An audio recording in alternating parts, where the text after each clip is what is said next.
Hello weavers, నమస్తే అండి. మా ఛానల్కి స్వాగతం అండి. చూస్తున్నారు కదండి, ఇది గోంగూర అండి. దీన్ని భాజీ అని కూడా అంటామండి. ఇక దీన్ని ఇప్పుడు మనం కర్రీలాగా తయారు చేసుకుందామండి. ఎన్నో వీడియోస్ చూస్తుంటారు. మా ఛానల్ ద్వారా కూడా ఈ వీడియోని తిలకించి ఉండవచ్చు. దీన్ని చూడని మా వ్యూవర్స్ కోసం ఈ విధంగా ప్రజెంట్ చేస్తున్నానండి. మా ఛానల్ ద్వారా తప్పకుండా తిలకించండి వ్యూవర్స్.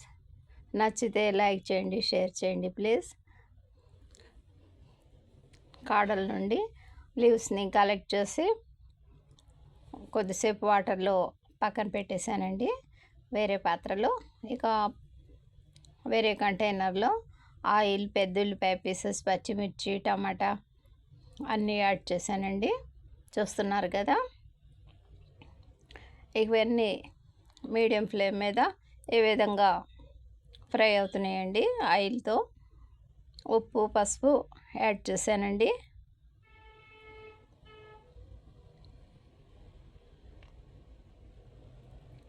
చూస్తున్నారు కదా, వెరీ సింపుల్ ప్రాసెస్తో మన ఈ కర్రీ రెడీ అవుతుందండి. గోంగూరలో చాలా విటమిన్స్, మినరల్స్, ఐరన్, కాల్షియం మెండుగా ఉంటాయండి. ప్రతి ఒక్కరూ ఈ గోంగూరని యూస్ చేస్తే చాలా మంచిదండి. ఎన్నో వెరైటీస్గా చేయొచ్చండి. ఇక రెడ్ చిల్లీ పౌడర్ యాడ్ చేసేసానండి.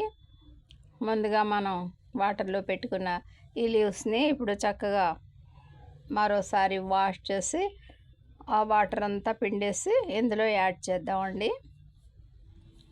చూస్తున్నారు కదా, ఇందులో వాటర్ కూడా యాడ్ చేశానండి. అన్నీ మిక్స్ అయిపోయి ఈ విధంగా కుక్ అవుతున్నాయండి. ఆయిలు, పచ్చిమిర్చి, పెద్దుల్లిపాయ, ఉప్పు, పసుపు, కారం అన్నీ ఫ్రై అవుతుండగా కొద్దిపాటి వాటర్ యాడ్ చేశాను. నెక్స్ట్ ఈ గోంగూర లీవ్స్ని చక్కగా వాష్ చేసి వాటర్ అంతా పిండేసి ఈ విధంగా అందులో యాడ్ చేశానండి.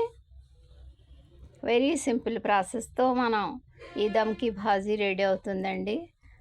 మా ఛానల్ని తిలకించండి వ్యూవర్స్. చూస్తున్నారు కదా, ఒక 2 నిమిషాల్లో ఈ విధంగా తయారైపోయిందండి. చూస్తున్నారు కదా, చక్కగా కుక్ అవుతుంది. ఆయిలు, వాటరు, ఉప్పు, కారం, పసుపు అన్నీ మిక్స్ అయిపోయి పెద్దుల్లిపాయ, పచ్చిమిర్చి, కొత్తిమీర అన్నీ చక్కగా మిక్స్ అయిపోయాయండి. ఇప్పుడు మనం దీన్ని స్మాష్ చేసుకుందామండి. మిర్చీస్ ఎక్కువ కారం అనిపిస్తే కొన్ని మిర్చి తీసి పక్కన పెట్టేసి పీసెస్ని మెత్తగా స్మాష్ చేసి మళ్ళీ ఆ మిర్చి పీసెస్ని అందులో యాడ్ చేసేసానండి. కావాలనుకుంటే ఆ మిర్చి పీసెస్ని కూడా స్మాష్ చేసుకోవచ్చండి. కావాలనుకున్న వాళ్ళు ఎక్కువ కారంగా ఉంటుందని చెప్పేసి ఈ విధంగా డివైడ్ చేసి చక్కగా స్మాష్ చేశాక ఆ పీసెస్ని అందులో యాడ్ చేశానండి. చూస్తున్నారు కదా, మన దమ్కి భాజీ రెడీ అయిపోయిందండి. గోంగూర, ఈగూర అనండి, దమ్కి భాజీ అనండి, ఏమైనా సరే హెల్తీ, టేస్టీ, న్యాచురల్ కర్రీ అండి. కాల్షియం మెండుగా ఉంటుందండి. మా వీడియోని లైక్ చేయండి ప్లీజ్.